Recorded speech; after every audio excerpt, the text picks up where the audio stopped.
Hello বন্ধুরা, এটা হচ্ছে আমাদের গ্রাম কালী পুজোর দিনের ভিডিও। আমরা গেছিলাম গঙ্গা স্নানে। তো দেখো এই যে আমরা বেরিয়ে পড়েছি গঙ্গা স্নানে যাওয়ার জন্য। এদিকে আমার সোনা পাপা, আমার মা আর বৌদি তিনজন মিলে বসেছিল। আর এদিকে দেখো আমি আর আমার দুই পিসি বসে আছি, আর সামনে আমার দাদা বসেছিল।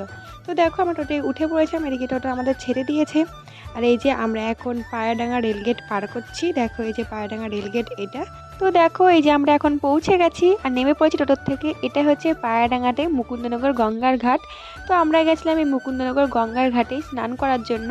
তো দেখো বন্ধুরা, এই যে আমার পেছনে গঙ্গা, আর আমি এখন নামছি গঙ্গায় স্নান করব তাই। আর জলটা কিন্তু ভীষণ ঠান্ডা ছিল, পুরো বরফ মনে হচ্ছিল। তো দেখো এই যে এদিকে আমার স্নান করা কমপ্লিট হয়ে গেছে। তারপরে আমাদের স্নান করা কমপ্লিট হয়ে গেলে আমরা গেছিলাম একটু পাশেই মন্দির ছিল, তো মন্দিরে ঘুরতে। তো দেখো এই যে সামনেই মন্দির, আর মন্দিরের ভেতরটা না অনেক সুন্দরভাবে সাজানো ছিল। দেখো এদিকে কত ফুলের গাছ আর কত সুন্দরভাবে সাজানো। আর এদিকে অনেক মূর্তিই ছিল। এই দেখো এই সিংহটাকে তো পুরো সত্যি মনে হচ্ছিল। আর এই যে এদিকে হরিণ, আর সামনেও দেখো আর একটা মন্দির আছে। এই যে এটা একটা শিবের মন্দির।